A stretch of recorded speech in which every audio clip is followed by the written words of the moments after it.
Hi everyone, my name's Brooklyn. My name is Brittany. I'm Grant. And we did our project on Hawaiian culture. A little bit about the dance and the dancers. The Hawaiian dance, traditionally known as the hula, is a form of dance created to tell stories through movement. The dance is deeply rooted in spirituality, the history of its people, and representing a culture that's been passed down for many years. There's two main types of dances of the hula, and it's the hula, forgive me, I'm probably going to butcher it, kahiko, which practices ancient hula, and the dancers are accompanied by instruments such as the ipu, it's a type of drum, and then traditional chanting. And the second form of hula is the hula ana, which is a modernized hula. This hula uses more of a contemporary form of music and instruments like the ukulele and the guitar. Hawaiian dancers, also known as hula dancers, use movements to tell stories of love, nature, gods and goddesses, and life. The dancers are men and women of any age. They show these graceful motions through hands, feet, and hips. By doing this, they symbolize the waves, breeze, trees, and emotions. These dancers spend years in training to show respect for their art of dance to connect with their spiritual roots. So, a description of the dance. Hula ana is a dance that is performed by a specific group of dancers. This dance can be performed sitting or standing. The movement for this dance are hand gestures to instrumental or chanting music. This dance was originated when the king gave authority for people to promote new growth, to honor gods, or to praise the chiefs. The music used for this performance includes melee, lead vocals, introduced stringed instruments such as ukulele, guitars, and bass. The movement to this dance are symbolically meaningful to their gods and chiefs. The traditional clothing worn by females are a blouse, grass skirts, blades, or coconut leaves. The traditional clothing for the males are typically pants with a grass skirt on top.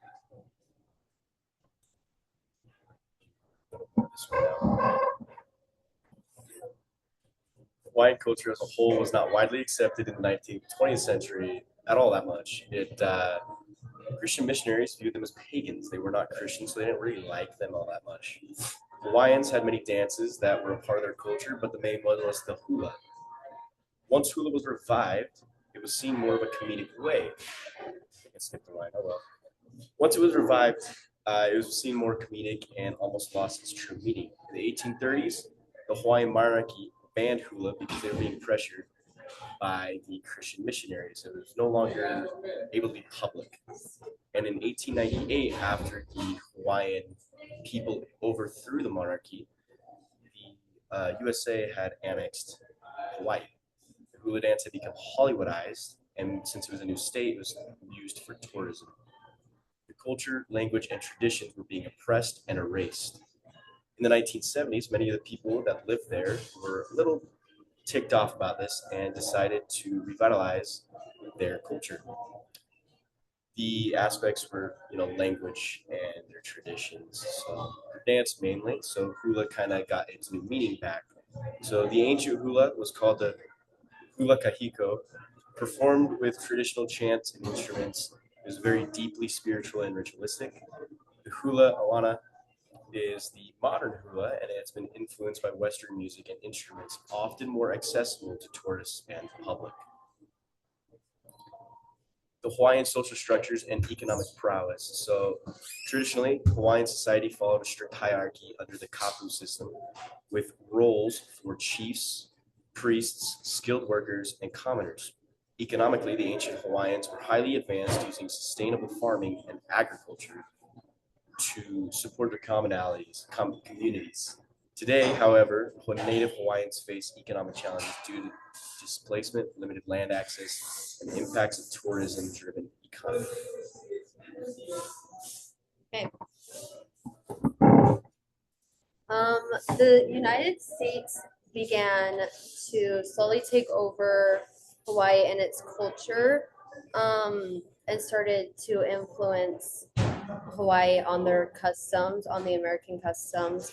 The changes started to happen when the Americans came over and started to colonize the Hawaiian Islands, and this became more forceful when America made Hawaii the 50th state in 1959. Throughout the time and throughout time, American life became more prominent in the Hawaiian life. The Hawaiian language slowly started to dissolve, and people started to bring in more of the English language and started to use that instead of Hawaiian language. Um, and it was slowly being blended with English. Western clothing was also introduced to the Hawaiian culture, and the education and political structures were also starting to be changed by the American culture. Um, in the hula kahiko, the traditional garments were also replaced with, again, the more Western style clothing, and the music was changed into the now modern version of the hula that they have. So instead of the drums that they now use the ukulele. Um, Tourism also grew in Hawaii, and so many parts of the spiritual parts of hula was lost, and it soon became more of a performance and production instead of a spiritual ritual. Um, and it wasn't as much of a storytelling tradition, it was just more of a tourism performance. Many natives worked hard to preserve the meaning of hula and the culture to keep it alive, um, and they still do to this day. And they are still continuing to pass down the spiritual meaning of cultural depth through future generations. So they make sure never to lose their culture or their background or their roots like they did in the 1950s. Today, hula is seen as Hawaii's native dance and a sign of pride that continues to showcase identity, spirituality, and culture. The culture of Hawaiian people continues to stay strong as it creates a spiritual and rich culture that is deeply rooted in their history. It continues to tell the stories of ancestral traditions connected to the land that cherishes values such as family, love, compassion, and responsibility. The culture holds its traditional language, dance, and music close to hearts to be passed down for generations.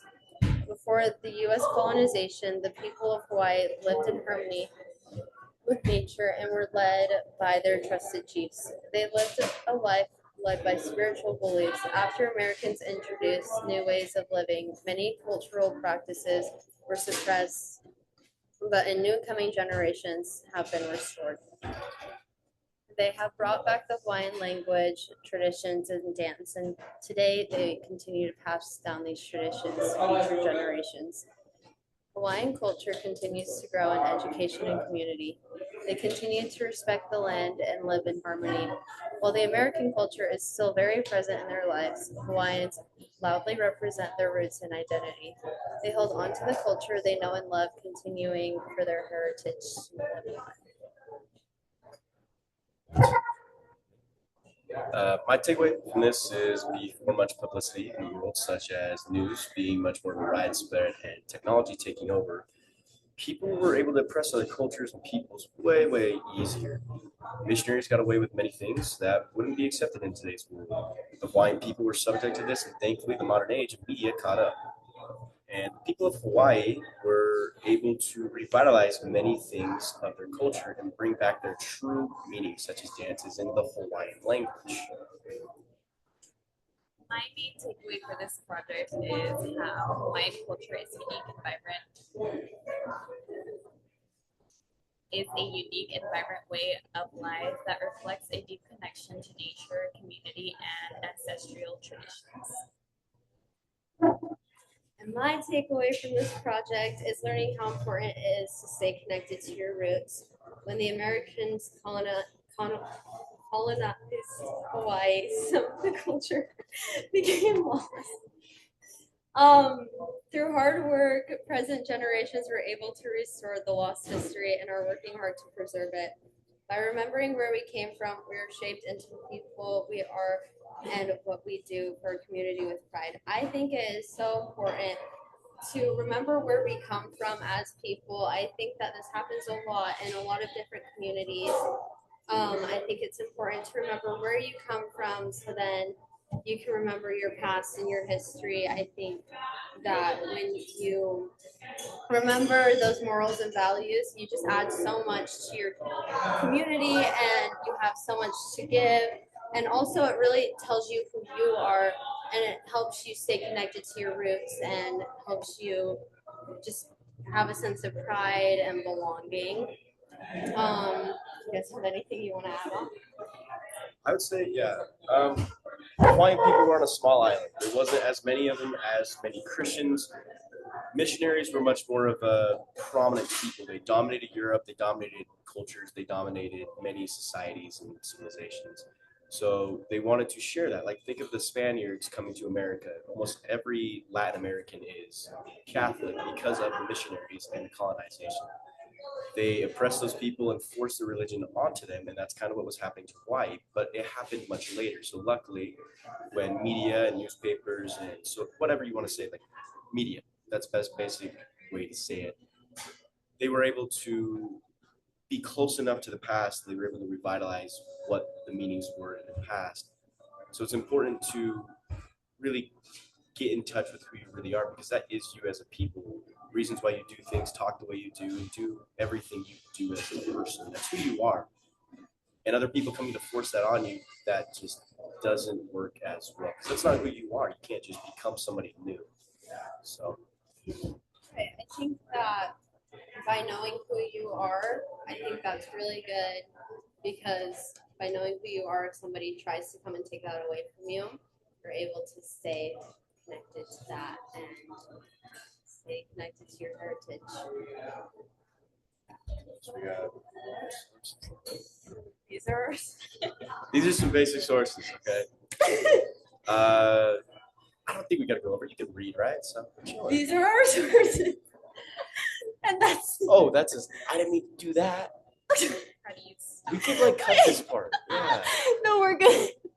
Okay, we're at like about I think Yeah. you know what?